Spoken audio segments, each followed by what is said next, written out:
Hi. Catherine, I'm Rishi. Rishi Sunak started his Monday at a pub in Horsham, one of the Conservatives' safest seats. Is the campaign then in full defence mode? It's all working. Yeah, good. Works well. Yeah. And is it working? Well, just listen to the first question put to him by broadcasters this morning. There are difficult battles to fight, and then there are campaigns that are going so badly your own ministers are being asked whether you might resign. Has that crossed your mind? No, of course not. I'm energised about the vision that we're putting forward. He wanted to be talking about a promise for 8,000 new neighbourhood police officers. Instead, last week's D-Day blunder dragged into this week. Well, the last thing I wanted to do was cause anyone any hurt or upset, which is why I apologise unreservedly for the mistake that I made. And I just hope that veterans and others can find it in their hearts to forgive me. Yeah. How's yours coming on, Bridget? You got the yellow hair down there. We got brown. For Labour, Keir Starmer and the woman who would be his education secretary, flanked by little people for a big announcement. The pledge, 3,000 new nurseries in England by converting empty school classrooms. Expect to hear that again and again until polling day. But how new is new? Can I just check on these 3,000 new nurseries, how you get to that number? Could an existing nursery within the school count towards that number? So it could be partly the expansion of provision. So for some schools that have a nursery, we want to perhaps offer extended provision or offer provision to a wider range of children by virtue of age. That's absolutely what it's intended to do. So it's £140 million. That would give us the 3,000 new nurseries. You can't say it's 3,000 new nurseries if some of those nurseries already exist. Well, for example, what we've seen here today is that there is a provision for 3 and 4 year olds. The school have told me they would like the opportunity You're saying to expand it to 3,000 new nurseries? Yes. And you're also saying that some of them already exist? So they can't be new if they already exist? Because it's expanding, it's on delivering on the commitments that have been made to parents. So it would be a new provision if the Not school a new were nursery, to... though. Well, in many cases it will be brand new, but in other cases it will be the expansion of classes or the expansion of the age range that is available. Labour says the converted classrooms will be paid for by taxing private school fees. And it'll keep the expansion of childcare places the Conservatives promised, along with Conservative funding plans for staffing. There's a staffing crisis in childcare. Can I confirm that you say you're going to open 3,000 new nurseries without spending a penny extra on staffing?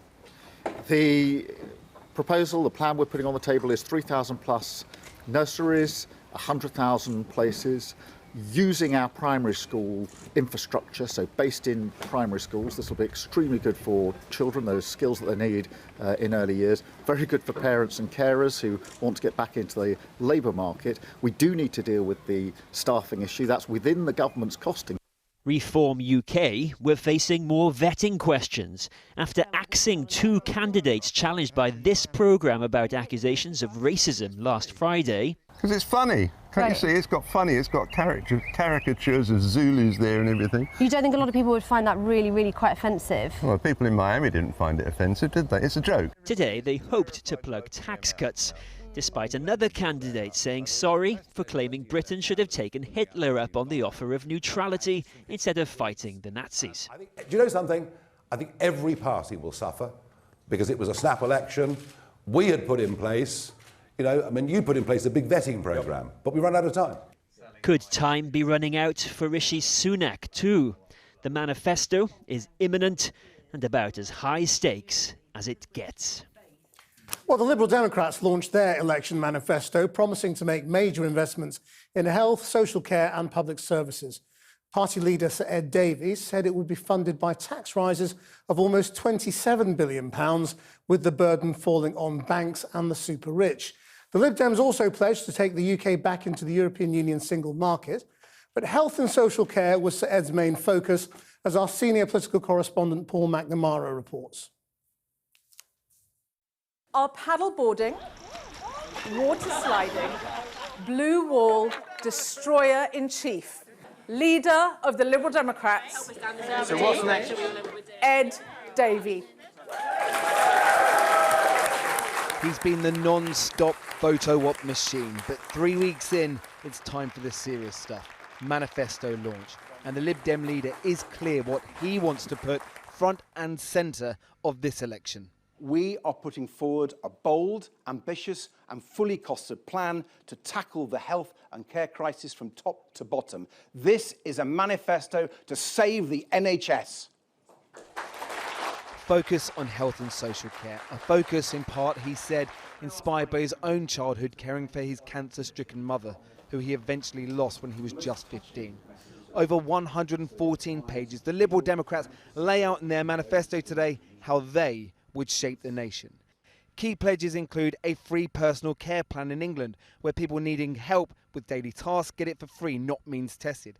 8,000 more GPs in England, scrapping the 2-child limit on claiming some benefits, and money for a mental health professional in every school. To pay for this, they say they've raised taxes on banks intended to net an extra £4 billion. Reform capital gains tax, that's tax on profits from selling an asset, by making the richest 0.1% pay more. Hope to rack up £5 billion, and a crackdown on tax avoidance, which they hope will raise £7 billion. Big plans in need of a big photo opportunity. Ed Davey spent the afternoon braving roller coasters and then questions on his manifesto. I really believe that if we sorted care out, I think we could transform the NHS. I really do. And on that, the economy. They are bold ambitions. How much money are you going to put towards those bold ambitions? Well, on the health social care, we're talking about £9 billion. Numbers that sound vast, but care home bosses say the scale of what the Lib Dems are trying to achieve require far more funding than even that. I doubt that would be enough if it was spread over the entire sector. We work in a massive sector, but has also got a massive crisis at certain parts within that sector, mainly the transition between people living in their own homes, going into the acute sector and getting back out of there and not being stuck in the system. So much money is wasted on people being stuck in the system. So we've been talking to care home owners today, and they say the numbers you're talking about are a drop in the ocean. Well, they're way more than anyone else is talking about. No, but you're talking about transformative change here. Yeah, and $9 billion just won't be enough to cover that. Well, let me, if I may, just flesh them out a little bit more. One thing we've not done is count some of the things that we think we will save. So there's huge savings which we've been so cautious we haven't even put into our costings. That's why they're more credible than any other party. And I think our investment we're making in health and care is very, very significant. It's significant, but even the Nuffield Trust says that the funding proposed appears to be insufficient. They welcome it and they say that this is very nice to hear, it's really encouraging to hear, but ultimately the sums just aren't enough.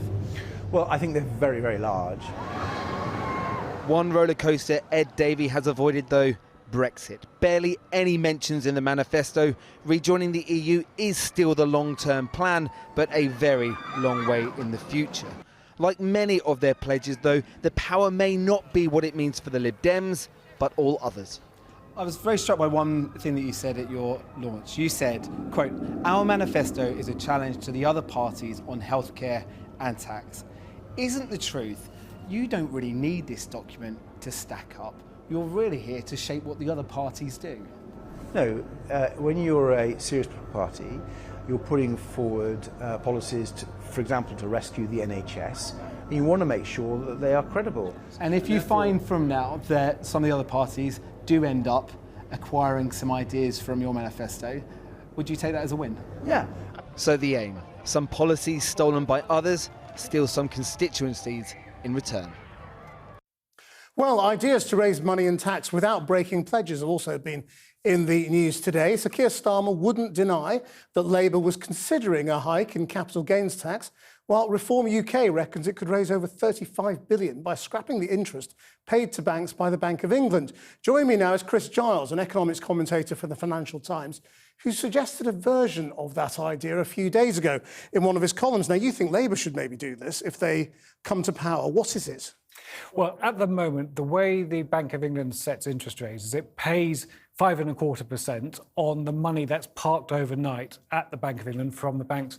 There's an enormous amount of money that's parked overnight, over £700 billion, and that's because there's a lot of money left over from the quantitative easing scheme since 2009. Now, you do have to pay 5.25% on quite a lot of that money, otherwise you can't set an interest rate. but you don't have to pay it on all of it. So to say you can get 35 billion, as the Reform UK have been saying, that's crackers. You absolutely couldn't get 35 billion, but you could get maybe 5, maybe even up to 10, but that's probably about the limit. And there would be losers, because the banks would lose and they'd pass some of that on to mortgage holders or to deposit holders. And as soon as interest rates come down, if they come down again, then you would raise less money, presumably. Well, actually, not necessarily, because you would not be paying the money on the first slice of that.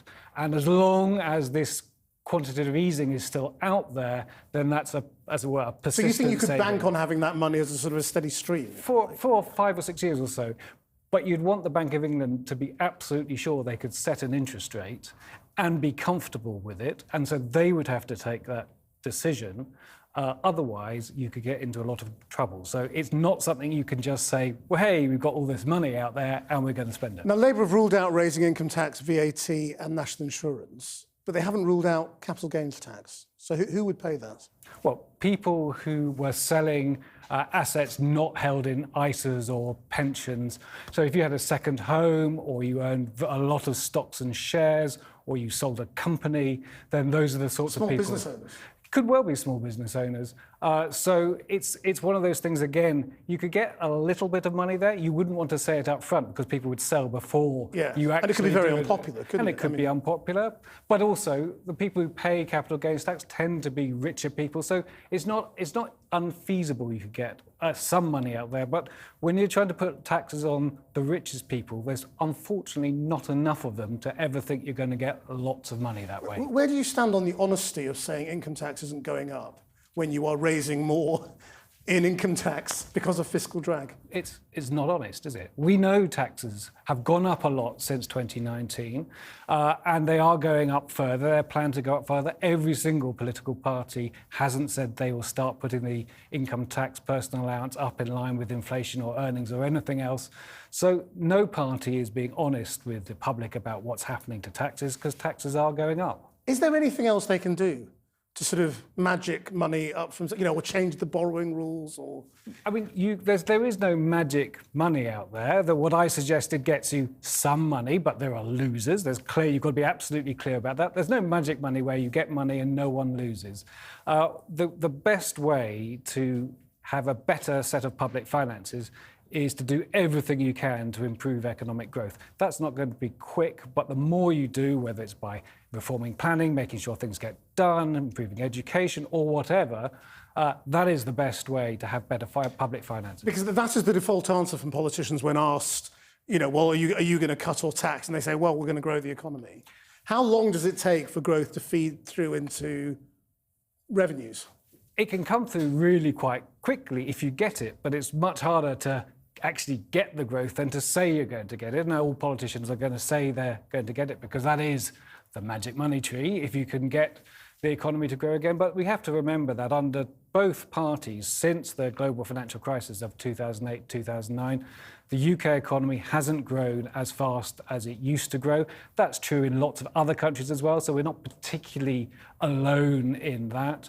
And so it's not necessarily going to be an easy thing to do, and it's not a magic wand you can just, or a switch you can just flick and we're going to grow the economy faster. Chris Charles, thank you very much indeed. Now, Douglas Ross has announced he will resign as leader of the Scottish Conservatives after the election, and he could also quit his role as an MSP at Holyrood if he's voted into Westminster again as an MP. Our Scotland correspondent, Catherine Sampson, is in Glasgow. So what's behind this? Yes, look, this is quite the statement to be making right in the middle of an election campaign. My phone lit up this morning with people from across the political spectrum wondering what on earth is Douglas Ross doing here. But remember, he has been under intense pressure since making that U-turn last week, announcing that he would be running again for Westminster. Now, he's doing that in a seat in the North East where his colleague David Duguid was blocked by the party from standing. Now, David Duguid has been in hospital recovering from a spinal injury, but insists he was well enough to stand. Now, that is something that sparked fury in the local association, a disbelief among many of Douglas Ross's colleagues at Holyrood, who were already, some of them, unhappy that he's had 3 jobs: MP, MSP and also a part-time football linesman. Over the weekend then, we got some allegations in the paper that Mr Ross had been using Westminster expenses to cover some travel for that football job. Now, he today was denying any wrongdoing in that area, but he said he had been listening to his party when asked if they'd pushed him out. In terms of my group and others, there have been comments in the papers that have shown that people were unhappy with the decision I took. So I've listened to them, and I want to make it very clear that on the 4th of July, this will be my final campaign as leader of the Scottish Conservatives, but I want to see us winning as many key seats as possible where it's a straight choice between the Scottish Conservatives and the SNP. Now, what is extraordinary about the timing of this is this wasn't expected to be a particularly bruising election for the Conservatives in Scotland. In some rural areas, they can really benefit from an anti-independence vote. So the way this drama has unfolded to many of his opponents must look like an own goal. Thanks, Catherine. And here are all the candidates in Aberdeenshire North and Moray East.